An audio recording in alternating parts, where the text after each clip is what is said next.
नमस्कार, आपका स्वागत है। और आज मैं जिस जगह मौजूद हूँ, ये जगह है बसरेहर। बसरेहर की बात आती है तो बसरेहर बहुत पहले से चर्चाओं में रहा। चाहे यहाँ पर तमाम तरीके से चर्चाओं में रहा है। यहाँ पर मनभावती के नाम से स्कूल है, इंटर कॉलेज है, मेरे सामने सामुदायिक केंद्र है और उसके जस्ट सामने मैं इस समय बैठा हूँ। और जिस शख्सियत से आपको रूबरू कराना जा रहा हूँ वो किसी परिचय के मोहताज नहीं, नरेंद्र उपाध्याय है, मंडल अध्यक्ष बसरेहर। इनको नामित किया गया भारतीय जनता पार्टी ने। हाल ही में राम मंदिर कल प्राण प्रतिष्ठा हुई है। प्रभु राम की पूरे देश में कहा यह जा रहा है कि राम राज्य आ गया है। और उसी कड़ी में मैं जानने का प्रयास करता हूं कि किस तरीके की तैयारी भारतीय जनता पार्टी की है। सबसे पहले तो आपका स्वागत है हमारे चैनल में। आज राम राज्यमय, कल सब लोगों ने देखा है कि राम राज्यमय रहा। पूरा भारत, पूरी दुनिया देख रही है कि एकता के लिए आदरणीय हमारे देश के प्रधानमंत्री, मुख्यमंत्री जी ने राम राज्य में पूरे भारत को कर दिया। पहले बहुत गुंडागर्दी थी, बहन बेटी सुरक्षित नहीं थी। आज बहन बेटी सुरक्षित है, आज बहन बेटी का सम्मान है। यहाँ बसरेहर में लोग बहुत परेशान रहते थे। आज एक एक कार्यकर्ता, एक एक वोटर सुरक्षित है, सम्मान से रह रहा है, सम्मान से जी रहा है। और मोदी जी ने बहुत बड़े कार्य किए हैं। आज जो एकीकरण किया है कि जो जम्मू कश्मीर को एकीकरण में किया है, एक ही झंडा, एक ही संविधान किया है। जो लोग परेशान थे मोदी जी ने करके दिखाया है। राम राज्य का वो आप कह रहे हैं राम राज्य आ गया है। मैं भी चाहता हूं कि राम राज्य आए और उत्तर प्रदेश ही नहीं पूरा देश, हिंदुस्तान चाहता है कि राम राज्य आए। कौन नहीं चाहेगा कि राम राज्य में हम लोग निवासी हों, ये तो सपना हर व्यक्ति का था। दूसरी बात, आप राम मंदिर का श्रेय किसे देना चाहते हैं? राम मंदिर का श्रेय है जो आज हमारे देश के प्रधानमंत्री मोदी जी का और उत्तर प्रदेश के मुख्यमंत्री आदरणीय योगी जी का है। और बाबूजी जो कल्याण सिंह हमारे आदरणीय, उन्होंने पूर्ण राम मंदिर के लिए अपना योगदान दिया, अपनी सत्ता को छोड़ा। और बाबूजी का पूरा योगदान है कि बाबूजी की देन है। और हमारे पुराने जो नेता हैं उन लोगों की पूरी भावनाएं थी कि अयोध्या में मंदिर बने, क्योंकि आस्था लोगों की, हिंदुओं की जुड़ी, कार सेवकों की भी बहुत आस्था थी कि मेरा मंदिर बने। बाबूजी ने अपनी सत्ता को त्याग करते हुए, आदरणीय कल्याण सिंह जी राजपूत जी ने सत्ता का त्याग करते हुए मंदिर के लिए पूरी पेड़ा रखी। और हमारे आदरणीय मोदी जी, प्रदेश के मुख्यमंत्री योगी आदित्यनाथ जी ने, अशोक सिंघल जी, तमाम लोगों का सहयोग रहा। तमाम लोगों के सहयोग से मंदिर, लेकिन कहीं ना कहीं इतने लोगों की भीड़ में, इतने लोगों का सहयोग, साधु संत रहे, न जाने कितने लोगों की जान गंवानी पड़ी। उसके बाद सीधा सीधा श्रेय मोदी और योगी को क्यों? अरे उन्होंने इस पर जो मुकदमा चल रहा था, वो मुकदमा इनके समय में ही, कार्यकाल में 9 साल में ही मुकदमा समाप्त हुआ। 9 साल में ही मंदिर बना। आज 70 साल से जो मेरा देश देख रहा था कि वहाँ बराबर विवाद चल रहा है अयोध्या में, उस विवाद को हमारे मोदी जी के द्वारा निपटाया गया, मंदिर बनवाया। मोदी जी के द्वारा निपटाया गया या कोर्ट के द्वारा? कोर्ट के द्वारा निपटाया गया। मोदी जी का नाम कोर्ट में इंटरफेयर कैसे? नहीं, ऐसा है, कोर्ट के द्वारा निपटाया गया, लेकिन मोदी जी के समय में ही निपटा। मोदी जी के समय में निपटाया जी, और मोदी जी के समय में मंदिर बना है। और मोदी जी के समय में ही शंकराचार्य ने ये कहा, शंकराचार्य को तो जानते होंगे आप? जी जी जी। शंकराचार्य ने कहा कि मंदिर निर्माण पूरा नहीं हुआ और उन्होंने बहिष्कार कर दिया, वो राम मंदिर नहीं गए। उन्होंने कहा कि अभी शुभ मुहूर्त भी नहीं है और इसीलिए मंदिर 2024 के चुनाव के एजेंडे को रखते हुए जल्दी मंदिर बना दिया गया। मंदिर पूरी तरीके से बन नहीं पाया, ये कहा शंकराचार्य ने। मंदिर बन गया, सारी आस्था और सही समय पर प्राण प्रतिष्ठा हुई है, सही समय पर भगवान राम का आगमन हुआ है। जो शंकराचार्य जी, उनकी बात है, वो क्या कह रहे हैं उनके लिए तो नहीं है। लेकिन हमारे भारतीय जनता पार्टी के जो भारतीय जनता पार्टी किस एजेंडे को लेकर चलेगी 2024 में? भारतीय जनता पार्टी 2024 में एजेंडे क्या, गुंडागर्दी मुक्त। जो गुंडागर्दी, अभी भी गुंडागर्दी है? अभी गुंडागर्दी अब नहीं है। तो आपका शासन 2014 से चल रहा है, अब गुंडागर्दी मुक्त हो गई उसी के आधार पर। और जो गरीबों की रोजगार है, आज गरीबों को, करीब 80 करोड़ लोगों को राशन मिल रहा है। आप क्या मानते हैं, 80 करोड़ लोगों को, हिंदुस्तान में 140 करोड़ की आबादी है और 80 करोड़ लोगों को आप राशन पर निर्भर हैं, क्या आत्मनिर्भर बन सकता है भारत जब 80 करोड़ लोग राशन पर निर्भर हैं? नहीं, 80 करोड़ आज जो गरीब लोग हैं, क्या जिनकी व्यवस्था नहीं है उन्हें राशन मिल रहा है? जो संपन्न है उन लोगों की व्यवस्था चल रही है, आराम से बेरोजगारी दूर हुई है, कोई बेरोजगारी नहीं है, ईमानदारी से नौकरियां मिल रही, जो बच्चे पढ़ रहे हैं उन्हें नौकरी मिल रही है बच्चों। और भी लोग हमारे साथ है। आपको लगता है कि अभी जो 64-65 हजार रुपए की 66 हजार की भर्ती आई है पुलिस की वैकेंसी, क्या आपको लगता है कि चुनावी सफर होने वाला है, 2024 का आगाज होने वाला है? विपक्ष ये कह रहा है कि ये भर्ती अभी पूरी नहीं होगी, लटक जाएगी और चुनावी सिस्टम की वजह से ये भर्ती लाई गई है। नहीं नहीं, योगी जी और मोदी जी के शासन में कोई काम लटकता नहीं है, कोई काम नहीं लटकता है। पिछली कई भर्तियां कोर्ट में पेंडिंग पड़ी रही, वो और शासन की बातें हैं। कौन से शासन की? अभी तक जो शासन होते रहे हैं कहीं उस शासन की बात है। योगी 2019 की भर्ती कोर्ट में रही थी, 2019 वो तो भाई कोर्ट का जो मैटर है उस मैटर को हम तो नहीं निपटा सकते। भाई कोर्ट में कोई मैटर अगर पहुंच गया तो कोर्ट का मैटर कोर्ट का है। शासन प्रशासन इन सब का एक सिस्टम अलग है, कोर्ट हमारा वो निष्पक्ष है। आज हमारे आप मानते हैं कि कोर्ट के फैसले के बाद राम मंदिर बना? जी जी बिल्कुल बिल्कुल, राम मंदिर कोर्ट को श्रेय नहीं दिया? नहीं, श्रेय तो कोर्ट को दिया जाएगा, लेकिन सबसे ज्यादा श्रेय अगर दिया जाता है तो आदरणीय हमारे योगी जी, हमारे मोदी जी, हमारे आदरणीय नड्डा जी, हमारे राजनाथ सिंह जी, हमारे यहाँ जो भी पैनल जो उनका भारतीय जनता पार्टी का बना हुआ है, उन लोगों को हम सबसे पहले वरीयता उनको देंगे। क्योंकि आप जो कि आप कह रहे हैं कि मोदी जी को श्रेय दे रहे हैं, योगी जी को दे रहे हैं, आप दे सकते हैं, आपके नेता हैं, आपकी पार्टी के लोग हैं। देश में हमला हुआ, 750 किसान धरने पर मारे गए, 75 किलो RDX आया, शहीदों की शहीद हो गए जवान, उसका श्रेय कैसे देंगे सर? हमारे मोदी जी ने बराबर यही कहते रहे, किसानों से अनुग्रह करते रहे कि शांतिपूर्ण से, देखो धरना और चीजें विपक्ष में बैठना ये आप लोगों का अधिकार है, लेकिन ऐसा नहीं है कि हमारी सरकार किसी भी पुलिस पार्टी से लेकर शासन प्रशासन से लेकर के किसी भी किसान को क्षति अगर पहुंचती है, किसी को चोट लगती है, तो ये मेरा स्वयं का अपराध है। हमारे आदरणीय मोदी जी बराबर यह कहते रहे कि आप विरोध में बैठे, आप बैठे रहे, मैं आपका सम्मान करता हूं, लेकिन जो चीजें हैं हित में, उनको हित में लेकर के आप करिए। लेकिन हमारे जो विरोधी थे, विरोधियों ने अपने पूर्ण सिस्टम का जो सिस्टम बनाया था वो उनका गलत था। अब 2024 का चुनाव बहुत नजदीक है, अब कहा जा रहा है कि राम राज्य आ गया है पूरे देश में, भाजपा किन मुद्दों को लेकर के चुनावी समर में उतरेगी? भाई रामराज तो आया कि आपको नहीं दिखाई दे रहा है? पूरे भारत में रामराज दिखाई दे रहा है। रामराज में तो एक घाट पर शेर और बकरी पानी पीती हुई नजर आएंगी।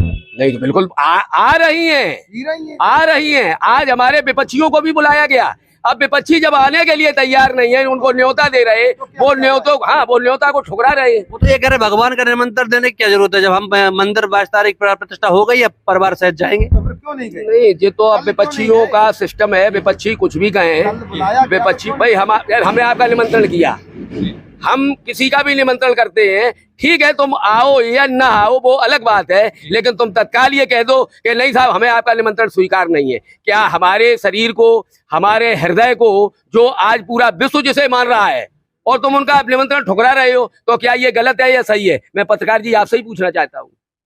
निमंत्रण देना, वो तो कह रहे BHP के लोगों ने निमंत्रण दिया, कहा बाई पोस्ट निमंत्रण भेजा, और पहले तो कहा कि डाक पोस्ट भेजा, फिर वो बाई पोस्ट पर अखिलेश यादव ने कहा कि उसकी जो स्क्रिप्ट होती है, पर्ची होती है, वो हमें प्रोवाइड करा दो। कह रहे अभी तक पर्ची नहीं मिली, BHP के नेताओं ने निमंत्रण भेजा। अरे भाई हमारा अंदाज है पूरा इंटरनेट मीडिया पर पूरा छाया हुआ है।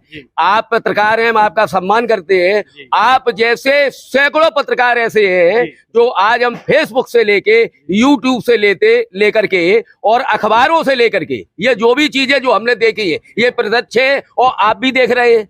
अब इनको हम और आप झुठला तो सकते नहीं है। भाई आप ये कहो नहीं कि फलाने के पिताजी फलाने थे और वो सही थे, लेकिन आप ये कहो कि नहीं साहब उसका प्रमाण दो, हमें उसका प्रमाण दो। भाई आपके जो पिताजी थे। आज ये बताओ इटावा किसका गढ़ है? इटावा तो गढ़ ऐसा है ना, इटावा जो गढ़ है वो एक शांतिप्रिय और अच्छे सिस्टम का गढ़ है, क्योंकि आज जो है सपा पहले कहती थी मेरा गढ़ है, आज तो आपके सांसद विधायक दोनों हैं। नहीं तो ऐसा है ना, ये चीजें तो अलग हैं। और आज हमने मेहनत की, आज हमने लोगों के हृदय को जीता है, आज गुंडागर्दी समाप्त हुई है, बहन बेटियों की इज्जत बची है और पूरा राम राज्य चल रहा है, तो आज हमको लोग सपोर्ट कर रहे हैं। क्या लगता है आपको कि मध्य प्रदेश में यादव को मुख्यमंत्री बनाना, क्या लगता है कि 2024 के चुनाव में भी इफेक्ट डाल पाएगा उत्तर प्रदेश में? आप इफेक्ट की बात करें वो तो सामने आ जाएगा। हम तब भी ये कह रहे थे कि 400 प्लस। देखो हमारे यहाँ व्यक्ति विशेष से मतलब है, जाति विशेष से कोई मतलब नहीं। हमारे यहाँ व्यक्ति अगर अच्छा है, किसी भी कौम का हो, किसी भी जात का हो, मेरे यहाँ ऐसा नहीं है कि उसको वरीयता न मिले। व्यक्ति अच्छा है, अच्छी वरीयता मिलेगी। हमारे यहाँ आदरणीय हमारे यादव जी को मुख्यमंत्री बनाया गया। क्या यादव तो ये कहते थे कि साहब यादव, ये यादवों का सिस्टम है, यादवों का जो सिस्टम है, यादवों को लोग गलत दृष्टि से देखते हैं, दूसरी गलत दृष्टि से देखते हैं। यादवों को लोग चाहते ही नहीं है। लेकिन कौन नहीं चाहता भाई? आपके ही लोग कहते थे। आप मेरे कौन लोग? आपके लोग से मतलब यादव जाति के लोग, यादव किसी एक व्यक्ति विशेष का थोड़ी हो सकता है। तो यादव तो भाजपा में भी है, बसपा में भी है, कांग्रेस में नहीं। लेकिन लोग नहीं मानते थे। आज करके हमारे आदरणीय मोदी जी ने दिखाया। जो आज हमारे मुख्यमंत्री है, मध्य प्रदेश के मुख्यमंत्री श्री यादव जी है। हमारे यहाँ व्यक्ति विशेष का कोई मतलब नहीं है। आप क्या जाति विशेष का कोई व्यक्ति बढ़िया है। अब क्या मथुरा की बारी है, राम मंदिर बन गया? अब वो तो आगे की बात है। बड़े बड़े नेतृत्व तो चल रहे हैं, उन लोगों के बीच में हम ऐसी बातें नहीं कर सकते हैं। लेकिन कुल मिला के जो सत्यता है, जहां जो सत्य है, उसे कोई नहीं रोक सकता है। भाजपा कितनी सीटें जीतेगी अब कर यूपी में? सीटें 400 के प्लस ही। यूपी की बात कर रहा था मैं। यूपी में तो आप ये मान के चलिए, हमारा जो अनुभव है, मैं अपना निजी अनुभव जो बता रहा हूँ, 80 में 80 भी मिलना चाहिए। मैनपुरी भी हार जाएंगे? फिरोजाबाद, मैनपुरी, कन्नौज सब साफ आजमगढ़ सामने आपको दिखाई दे जाएगा, सामने आपको दिखाई देगा। अब तो चाचा भतीजे एक हो गए। अरे वो कितना भी दुनिया एक हो जाए, उससे क्या लेना देना, वो तो अच्छी बात है। एक हो गए, जहाँ सुमिता संपत्ति लाना, जहाँ कुमिता विपत्ति लाना। लेकिन कुमति का सिस्टम उनके यहाँ बन गया है, लेकिन अब सुमति नहीं बन सकती है। रहमन धागा प्रेम का मत तोड़ूं चटकाए, और टूटे थे फिर ना जुड़े, जुड़े गांठ पड़ जाए। जुड़ भले ही जाए, लेकिन उसमें गांठ कभी खत्म नहीं हो सकती है। वो तो कह रहे हैं इंडिया गठबंधन बना लिया, सारे दल एक साथ आ गए हैं। अब इंडिया गठबंधन इस बार सरकार बनाने जा रही है। अच्छी बात है, मैं उनका सम्मान करता हूँ। अगर वो जीत जाते, मेरे सम्मान। भाई हमारा तो सिस्टम यही है कि अगर वो जीत जाते और सत्ता में आते हैं, तो हम तो ये चाहते हैं कि हो सकता है कि अपनी आदत को बदल रहे हैं, तो मेरे लिए भी ये सौभाग्य की बात है, जनता के लिए भी सौभाग्य की बात है। जनता भी ये चाहती है कोई भी शासक हो, हमको खुले आसमान की तरह रहना चाहिए, खुले वातावरण की तरह रहना चाहिए, और ये गुंडागर्दी खत्म होना चाहिए। भाई हम लोग तो, हमारा सिस्टम यही है, हम लोग ये चाहते हैं कि जनता हमारी, प्रजा हमारी सुखी रहे और अच्छे सिस्टम को देखते रहे। क्या नाम है आपका? सहदेव सिंह यादव। भारतीय जनता पार्टी में कब आपकी शुरुआत हुई? करीब हो गए हैं 4-5 महीने। 4-5 महीने ही। आपने कहा पीछे यादव लगा है, कैसा लग रहा है आपको भारतीय जनता पार्टी में आप शामिल हुए हैं? हमारा उद्देश्य है गुंडागर्दी खत्म होना का। आप भी जानते हैं क्या घर के क्षेत्र में कितनी गुंडागर्दी थी। जी आप बताइए ना, कब गुंडागर्दी हुई, किस शासनकाल में? तो गुंडागर्दी तो हमेशा चली आई, कब से कब तक? अभी खत्म हुई 5-6 साल से, तो बिल्कुल विनाश हो गया हर जगह। गुंडा थर्रा गए, गुंडे को पता ही नहीं कौन से। अब कहाँ है गुंडे? गुंडे पता ही नहीं कहाँ, कोई मर गए, कोई आत्महत्या कर ली, कोई भीतर पड़े हैं, ये पता ही नहीं था कौन से बेले में घुस गए गुंडे। अब राइफल ही नहीं गुंडन की दिखा रही। अब क्या लग रहा है इस बार 2024 में भाजपा की स्थिति क्या रहेगी? भाजपा की स्थिति बहुत अच्छी रहेगी, हमेशा से अच्छी रहेगी। आपका क्या नाम है? हमारा बीरपाल नाम है, बादामी हमारा गांव है, यादव बिल्कुल। और हम 17 से जुड़े हुए हैं। लोग ये कह रहे हैं यादव तो सपा के साथ ज्यादातर रहता है, और आप यादव, दोनों लोग यादव है और आप भाजपा में। हम 17 से बूथ अध्यक्ष हैं, और सपा वाले से त्रस्त होकर के, अच्छा, परेशान होकर के, तब मैंने भाजपा में ज्वाइनिंग की है। सपा वालों से त्रस्त हो गए आप? हमारे बादामी के पुल से लेके, बादामी तो छोड़ो, रकुइया के पुल से लेकर और बारपुरा तक एक दिन में 4-4, 6-6 राजनी होती थी। आज आप जाइए, वे गुंडे मोटरसाइकिल आप खड़ी करते हैं रोड पे, उससे हाथ नहीं लगाता है कोई, जन कोई भाव ही लग जाएगी। और पहले हम बैंक में जब जाते थे रुपए निकालने के लिए, तो कह रहे गुंडा तो नहीं है, अब गाँव सांड घूम रहे हैं। अरे जो तो अपनी अपनी सोच है। तब वे सांड कहाँ गए थे? जब मुसलमानों ने हमारे ऊपर अत्याचार किया, तब यही गाय थी हमारी जिन्होंने दूध पिला के रखा वहाँ। सांडों ने बच्चे जो, अरे बच्चे, जब हम आप भी बच्चे हैं किसी के, हमारे तुम्हारी माँ नहीं है क्या? ये बताओ, जो गौशालाएं बनी है, गौशाला सरकार ने बनवाई है, क्या गौशालाओं में आप कभी देखा कि गौशाला में गाय और जानवर एक साथ है? नहीं है, हैं ऐसी बात आप चलिए जो चनेटी में गौशाला बना है वहाँ देखिए जाकर। अब जहाँ देख रहे हैं सही से सुरक्षा है। ये बताओ, अभी आपके यादव समाज से भी मुख्यमंत्री बना दिए गए मध्य प्रदेश से, कितना कैसा लग रहा है कि उत्तर प्रदेश में भी अब उम्मीद? ये बात हम आपको बताएंगे, इसलिए अच्छा लग रहा है इस पार्टी में न तो कोई जातवाद है, न परिवारवाद है, न कोई किसी भी प्रकार का दुर्भाव नहीं है। सपा में क्या है, सपा में आज हम तुमको बता देवे कि राष्ट्रीय अध्यक्ष आगे चल के कौन बनेगा। भाजपा में आप बता नहीं सकते हो। सपा का राष्ट्रीय अध्यक्ष अखिलेश का लड़का होगा, उसका लड़का हो सकता है, लेकिन भाजपा में राष्ट्रीय अध्यक्ष हम, सांसद हम, विधायक हम, मुख्यमंत्री तो ये कहा यार, लोग तो ये कहते हैं, एक मिनट, लोग तो ये कहते हैं कि मुलायम सिंह यादव ने अर्श से लेके फर्श तक यादवों को पहुंचा दिया, आप कह रहे सम्मान नहीं मिलता? हाँ बिल्कुल बिल्कुल, हाँ मिलता था सम्मान। जब वो अंदर बैठे अपनी ऑफिस में, अपने बंगले पर बैठे, तो उनके साथ अगर एक स्कॉर्पियो गाड़ी है आपके पास, उसमें 4 राइफलें हैं, आप फलाने सिंह को भेज देना, उनको नेताजी ने बुला जाए अंदर, और हमारे तुम्हारे जैसे 100-500 लोग लाइन में लगे खड़े हैं वहां पर। और जब नेताजी निकलते थे वहां से तो एक दूसरे को हाथ और पकड़ लेते थे, लेकिन नेताजी को रास्ता मत टोकना। जो मेन थे उनसे, जो करिया गाड़ी वाले थे, शीशा जो स्कॉर्पियो वाले थे, उनको सपोर्ट कर दिया। बाकी जाने कहाँ के गए, कहाँ चले गए, हम फिर मिले।